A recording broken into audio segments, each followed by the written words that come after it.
In today's video, we're taking a look at some NHL trade rumors, focusing on really three players. We're looking at Patrik Laine of the Winnipeg Jets, Marc-Andre Fleury of the Vegas Golden Knights, as well as Fleury Dzingel of the Carolina Hurricanes. Plus, we're going to talk about the big important Game 7s coming up here in Round 2 of the Stanley Cup playoffs. We'll discuss all the latest coming up next.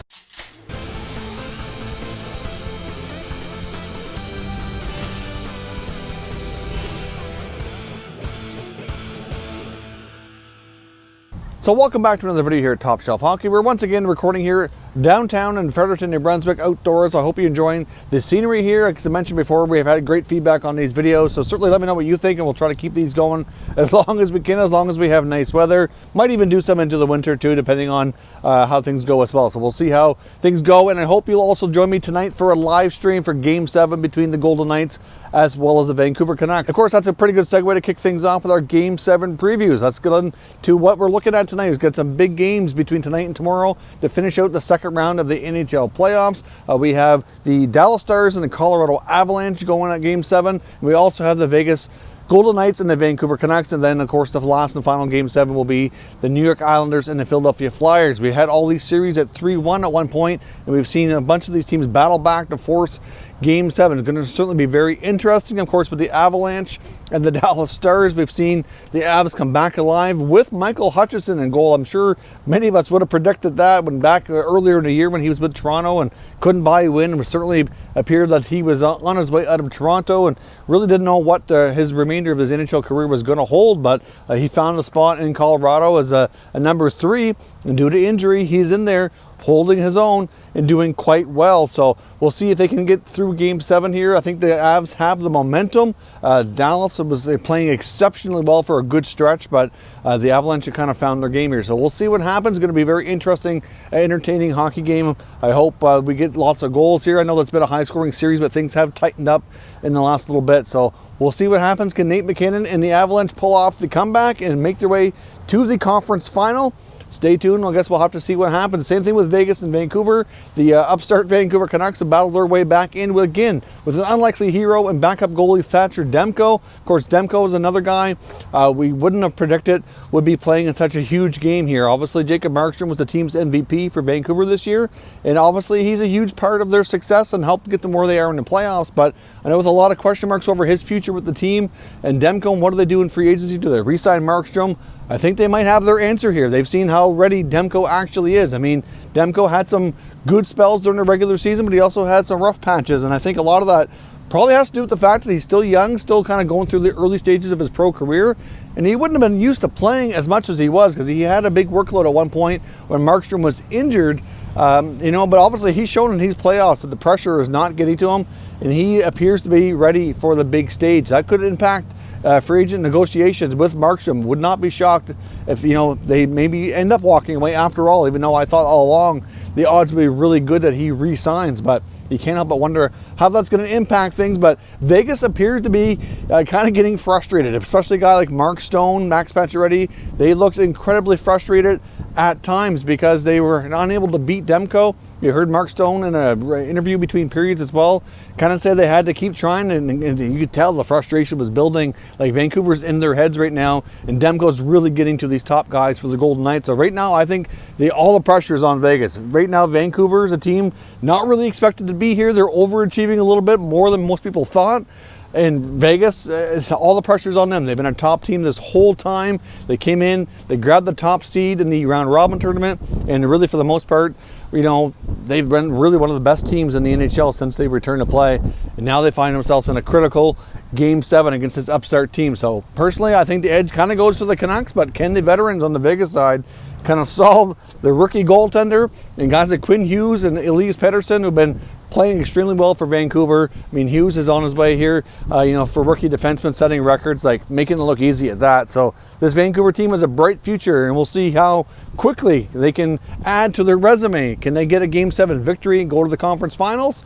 Or will their luck run out here and the more experienced Vegas team prevail? We'll have to wait and see. And of course, when it comes to the Islanders and Flyers, again, in that situation, at least you had some goaltenders that you expected to be in the series, Varlamov versus Hart. Then Game 6, Varlamov did not look right for the Islanders. I kind of wonder if they'll go with Thomas Greiss. We'll have to see what happens, what Coach Barry Trotz decides to do. But certainly the Flyers were taking advantage of their opportunities, but that's a game, in my opinion, they really had no business winning. But at the end of the day, Carter Hart was really great for the Flyers and kept them in it, where Varlamov, on the other hand, wasn't. So, I mean, even though both goalies allowed a fair bit of goals, it still was a entertaining game, but still, you know, kind of one-sided for the most part. It was a big-time shot advantage for the Islanders, but they just could not get enough past Hart for the victory. So right now, again, I think the pressure's on the Islanders, where they had that 3-1 series lead. But again, the Flyers are a team who were kind of expected to be here. They had a really good regular season, had a pretty strong start to the return to play. So I think we're going to see a pretty close, even keel game. Would not be surprised even if it goes again to overtime in Game 7. But overtimes have been a killer for the Islanders in this series. So if it goes to overtime, I think I'll give advantage Flyers in that scenario. But let me know who you think is going to win these Game 7s. At least we're going to have lots of exciting hockey here over the weekend to look forward to. Now as well, I want to take a look at some trade rumors involving 3 players. I want to kick things off with the Vegas Golden Knights and Marc-Andre Fleury. You have to think, as this series goes along, and the more Robin Lehner plays, the more and more the likelihood increases that Fleury is going to find himself attempt to be traded by the Golden Knights, and Leonard's going to be getting himself a pretty good contract from Vegas to remain there to be their goaltender of the future as well as the present. Now, in the case of Fleury, though, he's got 2 years left on his deal, paying him $7 million. He does have a modified no-trade where has 10 teams that he can veto against. So that still leaves 21 other NHL teams he can be traded to without consent from the team. So that's still a lot of options. Now, of course, as I mentioned, we're going to have a big glut of goalies kind of on the move this offseason between trades and free agency, so that could hurt his value. He's going to be 36 years old in November, and obviously he's coming off not so great regular season. His numbers have been declining for the past couple of years. His limited action in the playoffs is not going to help a whole lot, and I would think that Peter DeBoer, even though as of the time I recorded this video, has not confirmed, because he never does, who the starting goalie is going to be for Game 7, I would think it's going to be Robin Lehner. Even though they lost the last 2 games, you really can't put that on Lehner. I don't think it was really a clear case where he was playing poorly that led to the Canucks winning. So we'll see what happens. But as time goes on here, you can't help but think that the Vegas Golden Knights are going to certainly look to move this guy. It's the reason why he's ranked so high in the TSN trade bait board that Frank Saravelli put out just a few days ago. The only thing that I think, though, is it's going to be a complicated trade. If you look around the NHL, there's not going to be a ton of teams able to take on that cap hit, which is going to be certainly problematic for Vegas to get a deal done. They're probably not going to want to get Leonard signed until they know for sure they can move on from Fleury. It's kind of a case like we see with the Leafs with Freddie Anderson. Like, you can't move one until you know you can get the other type of thing. And there's it's complicated. So in the case of Vegas, if you look at their situation from a salary cap perspective through capfriendly.com, they have $76.5 million roughly committed to 17 players for next season. That only gives them a little over $6 million in salary cap space to play with for next year. Of course, like I said, Fleury makes $7 million, so if that does come off the books, that's going to give them a ton of flexibility. Now, out of that money, though, they do have some other contracts that they need to look at. They have some key restricted free agents that are playing an important role in their bottom 6 right now, and Nick Cousins and Chandler Stevenson. The way they've played, I'm sure Vegas is going to want to hang on to them. They're not going to be expensive contracts, so that's a good part here, is they can probably get them on shorter term, 1-2 year contracts without spending a ton of money. So from that perspective, it's good. It's not going to be overly complicated. But if you look at Vegas's top 6 and where a lot of their other forward line, really the top 9, I really don't see them making a whole lot of changes to that forward group. They've been very successful. They got a very deep group, and I just don't see a situation where Vegas is going to be overly active in free agency or really all that active in the trade front outside of a potential goaltender change here. Like, outside of the Fleury-Leonard situation, I don't see the Vegas Golden Knights doing a whole lot of anything else. So it has some unrestricted free agents, and personally, I think there's a good chance none of them will be back. On the blue line, you got Derek Englund, who has been a spare part for them in the playoffs. Didn't play a ton in the regular season. You got John Merrill as well. Up front, you got Thomas Nosek, who at one point was a pretty regular piece of the bottom 6, but with the changes that Peter DeBoer has made and other players that have come in, I think he's kind of lost his spot there. Wouldn't be surprised to see all 3 of those players depart via free agency. Wouldn't be shocker if Derek Englund decided to call or quits and retire. He's 38 going on 39. He's had a pretty decent career. I could even see him maybe even working with the Golden Knights in some other capacity off the ice as well.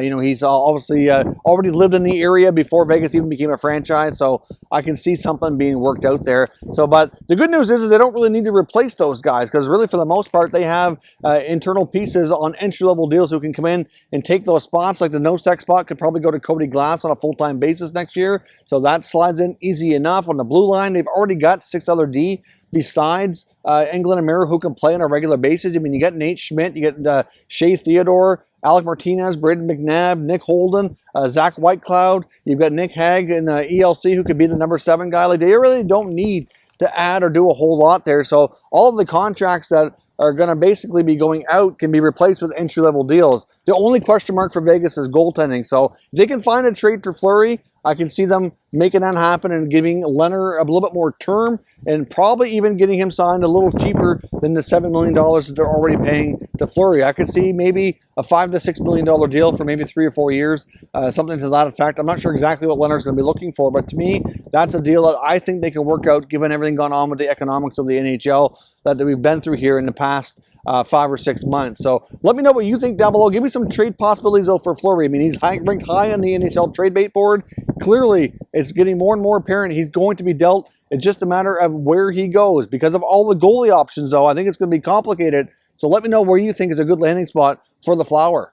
Now, as I mentioned as well, I'm going to take a look at Carolina Hurricanes forward Ryan Dzingel. He's a player who has bounced around a little bit here in the last couple of years. Of course, he started his career with the Ottawa Senators, built his way up through their minor league systems, became a regular, got a top 6 role, had some good accomplishments on the goal scoring side. He's really, really fast, known for his speed. Obviously, didn't want to re-sign there. He was becoming a UFA. And like the other guys, like Stone and Duchesne and all the other guys, decided it was best for him to leave town. And you know what? The grass isn't always greener on the other side. I think, in all honesty, probably would have been better for his career to stay where he was at. I mean, he went to Columbus on a trade at the deadline last year, and he really didn't work out there. Kind of butted heads with Tortorella. Wasn't a great fit. Did okay. Obviously was a part of their one playoff series victory, but for the most part, obviously didn't get an opportunity to re-sign. Goes to Carolina, had an okay season, but doesn't really fit there either. And he's a player who likely finds himself on the way out. He's been a spare part during the playoffs, not in a regular role. He's got 1 year left on his deal at $3.3 million, getting into his later 20s, but the guy can skate like the wind, gets himself a lot of breakaway opportunities, has gotten better with his finish, but that's obviously part of it. But he can be a solid 20-goal guy given the right opportunity. So it's heavily rumored that Carolina is going to look to move on from that contract because of all the other players kind of ahead of him here in the depth chart. I can't help but wonder if a team like the Edmonton Oilers, if they can make that work, because they're going to be looking for more depth on the wings. He's a guy who he can keep up with a guy like Connor McDavid. Could probably find himself as in a good opportunity in that regard. But there's other teams too. That's just something that comes to mind offhand here. But he's also listed on the TSN trade bait board by Frank Saravalli as a player that's quite likely to be traded. And instead, if you look around the Carolina Hurricanes organization, you look at what they're likely going to be doing this offseason, it does make a lot of sense. I mean, for him, it likely would be more of a salary dump for future considerations because they have a lot of defensemen. Like, they're pretty well stocked on the blue line, unless they can maybe find themselves an upgrade in goal, which is a possibility, but not sure Dzingel's really going to accomplish that. They're going to have other means. Obviously, if they do trade for a goalie, though, I could see maybe Dzingel being in a package. That's a possibility. But it is rumored that they could be looking to maybe upgrade and not come back with Mrazek and Reimer again for next season. So I would not be surprised to find the speedster Ryan Dzingel on the move here yet again. Be his 4th team in like 3 years. But he's got 1 year left. There's an opportunity for him to go somewhere else, prove himself. And so I would not be shocked that the Carolina Hurricanes package him up with another piece or two and maybe try to upgrade their goaltending. I mean, they've also been rumored to be looking at maybe adding a top 6 forward at a little bit more elite level. Like Dougie Hamilton's also a name listed on this trade bait board, and it's more so for the fact that they may have a hard time retaining him when his contract is up because he doesn't have a lot of term left on his deal, and he's going to prove to be expensive, and that might be problematic. So they might move on from that perspective, maybe trade him with a year or so left. So it wouldn't be shocking maybe as they do try to upgrade goaltending if some of these guys are packaged together to try to bring in a big-time goalie, because as we know, there's plenty on the market. So let me know your thoughts on the Hurricanes' plans here for the offseason. Now, lastly, I want to take a look at Winnipeg Jets sniper Patrik Laine. Now, I'm going to caution you here. I personally think it's pretty unlikely that he gets traded. Now, could Winnipeg trade either him or Ehlers, as we talked about before? It is possible. I think they have to consider all options. They really need a top defenseman, and they really need a number 2 center. And there might be ways for them to do that without trading one of these guys. Obviously, there's not going to be a ton in free agency, I think, that's going to be appealing to them. but they do have some flexibility. But there's a recent article from the Hockey News by Matt Larkin that I want to take a look at, where he outlines what he feels are 5 pretty good trade opportunities for the Jets to trade Laine and to bring back one of those big pieces that they're looking for. So I just wanted to get everybody's thoughts on the article and which one of these 5 scenarios you think kind of makes the most sense. And but like I said, I'll caution you, I don't think he's going anywhere, but it's just some fun conversation to see what you think of this article. Of course, the team that we just talked about is the first one, the Carolina Hurricanes, which is what I had mentioned a few days ago. Wouldn't it be fun to think about an all-Finn line with Laine going to play with Teravainen and Sebastian Aho? Of course, Aho we had a lot of success with at the World Junior. Certainly would be some instant chemistry there. Would a package of like a Vincent Trocheck and a Brett Pesce be enough to land Laine in Carolina? Obviously, it gets the Winnipeg Jets a guy in Pesce who can be a really solid top right-handed D. They get a number 2 center in Vincent Trocheck. They could probably accomplish both of those players. Maybe it's Laine and something else to kind of even things out. I mean, obviously that's a lot for Carolina, but you're getting a really young player who's a proven 30-goal guy. And if you look at where he's at his age compared to even Alex Ovechkin, he's got more goals, obviously, given the fact that he actually was able to start in the NHL just a tad sooner. Of course, Ovechkin was around that lockout era, which did not help his case here. So clearly, that would be a big move for both teams. It gets another sniper in Carolina. It really addresses a couple of big holes in Winnipeg. To me, that's probably the trade that you're going to listen to here, these 5, that makes the most sense. But it's certainly interesting to think about for sure. And of course, the Montreal Canadiens are another team that's certainly in this article. We've talked about the possibility before. We know there's a ton of rumors around a guy like Max Domi. Domi's proven he can be a pretty productive centerman. And obviously, the Jets are a team that his father has ties to, obviously playing in Winnipeg before. So it's, obviously some history there, which might be fun to kind of re-explore. Domi going in a Laine trade, obviously it's going to take more than just Domi, but the Habs are loaded with picks and prospects.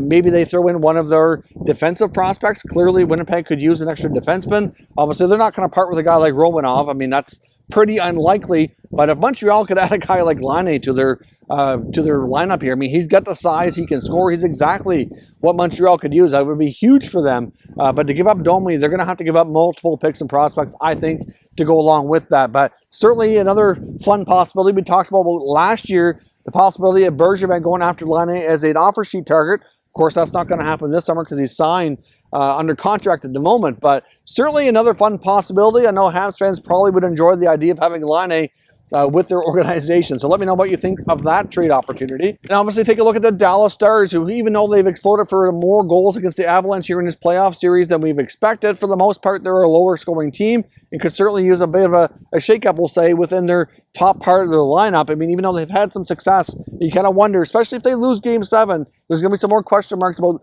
can they sustain that kind of play that they've been putting up here in the last, 4, 5, 6 games? So obviously they've been on a good streak, a good run, but would they be willing to part with a guy like John Klingberg with the emergence that we've seen in Miro Heiskanen in these playoffs? Clearly he can be the number 1 defenseman for them. Klingberg could possibly become an expendable piece back there, especially as Heiskanen comes out of his entry-level deal. They have some other defensemen that are decent back there as well.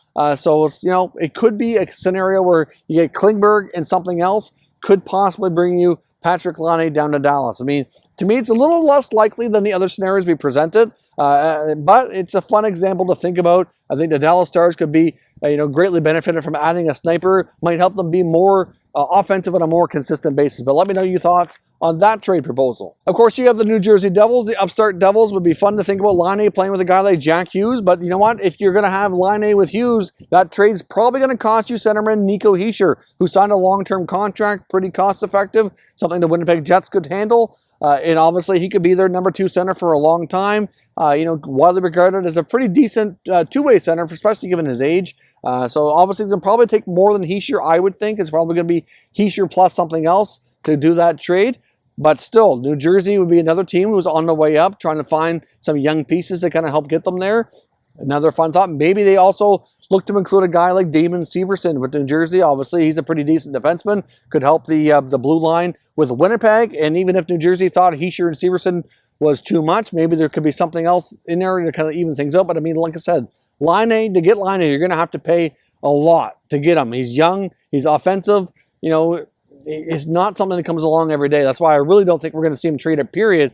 But still, it'd be another way for the Jets to address a couple of the holes in their lineup here. And of course, lastly, we've got the Calgary Flames. Now, of course, being a division rival, obviously, and even in the Western Conference makes this less likely. Same thing with Dallas, as I mentioned. But obviously, there's a lot of rumors between Monahan and Gaudreau that they could look to move on from these players and shake things up with their core. And Sean Monahan could be a terrific number 2 center. I mean, really, and can you imagine Sean Monahan being the number 2 behind Mark Scheifele? I mean, that gives you an awesome 1-2 punch down the middle if you're Winnipeg. So, Monahan for Laine. Again, I'm not sure if that's an even trade. You might have other pieces on either side, but they'd be the focal point here. Obviously, that would be a tremendous trade. It would be fun to think about, I think, for both sides. But let me know those 5 trades. Do you think any of them are really likely? Do you think Laine really could be traded here? Obviously, Frank Saravalli of TSN thinks there's a pretty good chance that the Jets trade one of their top wingers to make this happen. So let me know what you think down below, and we'll discuss further. So that is all for today. I hope I'll catch you all for the live stream later tonight for Vegas, Vancouver. In the meantime, let me know your thoughts on the video down in the comments, and we'll discuss further. If you're new to the channel, consider subscribing and turning on your notifications so you don't miss any future content. And give this video a thumbs up if you enjoyed it. I'd appreciate it if you did. As always, thank you for watching, and I'll catch you next time.